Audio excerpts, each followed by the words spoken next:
If you're anything like me and you have big goals for yourself, you've probably written yourself a list of 20 new habits that you want to get started with right away. They all feel urgent and they all feel important. But as the saying goes, we can do all of it, just not all at once. Having too many goals on the go at any one time is the reason so many of us struggle to stick to it long term. It's just too much at one time and we spread ourselves too thin, putting in a lot of hard work, but not really getting the results that we'd hoped for. You'll be much more likely to reach your goals if you focus on a few high impact habits at any one time. Remember, you'll get to all the habits eventually, but we need to address them one by one. It's like climbing the rungs on a ladder. So how do we know which habits to start with? The system I like to use to choose my next high impact habit is called focus mapping, and it was created by B.J Fogg, author of Tiny Habits. The idea behind focus mapping is to help you identify which habits are A, the most effective at helping you reach your goal, and B, are the easiest for you to actually get yourself to do. This follows the Fogg behavior model, which suggests that the easier a habit is to do, the less motivation we need to actually do it. Firstly, you'll start off by looking at your main goal or your main focus area. As an example for this video, let's say your goal is to exercise more regularly. So step number one, thinking of your goal or your focus area, think of all the actions that you can possibly think of that would help you achieve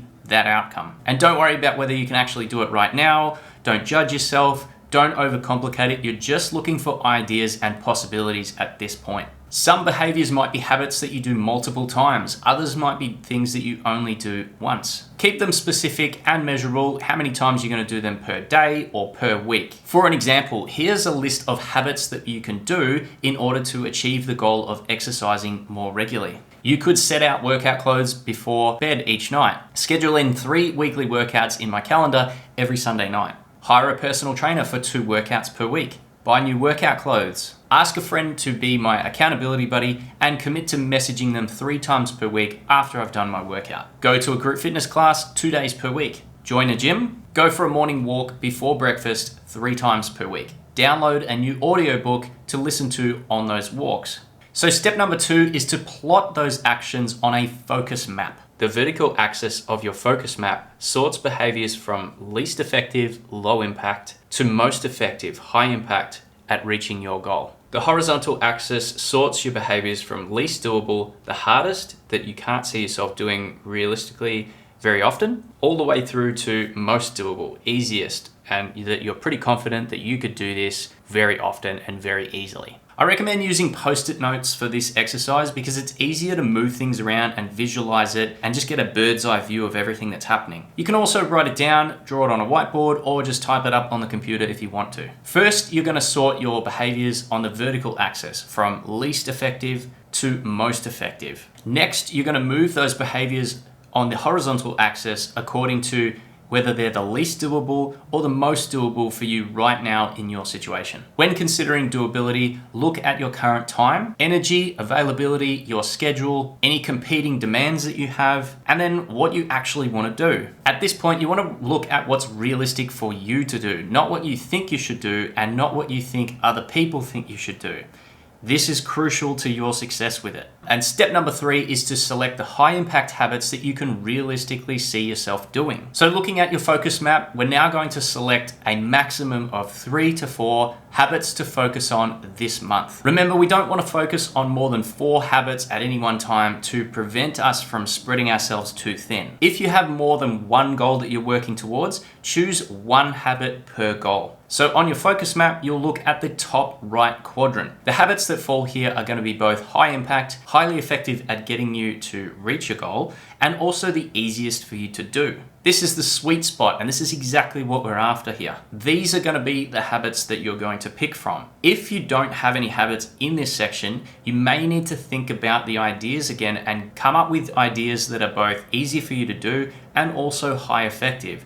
It might just be that we need a little bit more time to come up with more ideas, and that's okay. The real secret to behavior change is shifting your identity. Most of us will stop after choosing a few habits to focus on, but something that I've found by studying and applying behavior change is the power of identity. We cannot shift our behaviors without also shifting our identity and how we see ourselves. If we do try to shift our behavior without addressing our identity, chances are we're going to start to go back to old habits and old behaviors, and often that happens subconsciously. And this is why so many people start something new, they get a little bit of momentum with it, and then eventually they go back to old ways and old habits. And they can't work out why this is happening. So before jumping into any new habit or new goal, I encourage you to think about the identity traits that would tie into you achieving that goal. So we never do habits in isolation. Rather, habits are like tools or steps along the journey of us becoming a new version of ourselves. So if we want to pursue our goal of exercising more regularly, we have to identify as an active person. When you can connect your habits to an identity that you wish to embody, you start to label yourself accordingly, and you're much more likely to start doing those things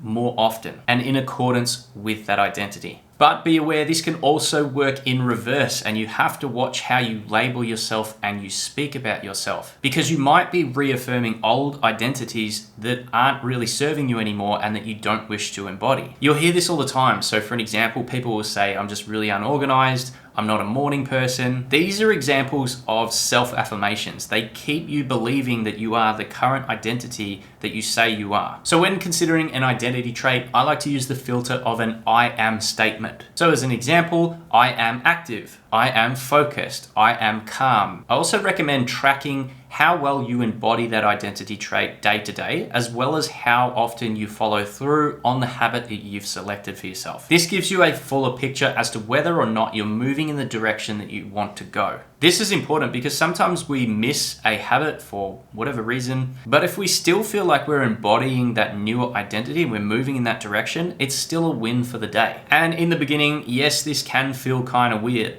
but it's only because it's new and it's something that you've not done before. The more that you start to tell yourself you are this new identity, the more you're going to start to believe it, and the more you're going to start to act in accordance with that identity. Remember, the goal is to become the type of person we want to be, not just tick off a habit for the sake of doing it. And that's really the difference between the people who are able to start something new and stick with it for good versus the people who start something new and then revert back to old habits. So there's a quote by James Clear which really sums this up. Every action you take is a vote for the type of person you wish to become. No single instance will transform your beliefs, but as the votes build up, so does the evidence of your new identity. So when thinking about our new identity shifts, think about how many votes we've accrued for that new identity throughout the day. That way you'll start to realize whether you're feeling more aligned or not. To summarize, the two main points I really want you to take away from this video are, number one, when deciding on the first habit to focus on to reach your goals, look for the one that is the highest impact, but also the easiest for you to do. That's the sweet spot, and that's exactly what we're after. Number two, any habit or behavior is going to be more effective when we tie it to an identity trait. This new trait is got to be something that we want to embody, becoming that future version of ourselves. Think about the type of person you want to become by doing that behavior, rather than just trying to aim for a random task just for the sake of doing it. With a simple system like focus mapping in your corner, you're never going to feel unsure about which habits to focus on again. That's it for this video. If you liked this video, you might also like this video here, which other people have found helpful too. Thank you so much for watching, and I will see you next time.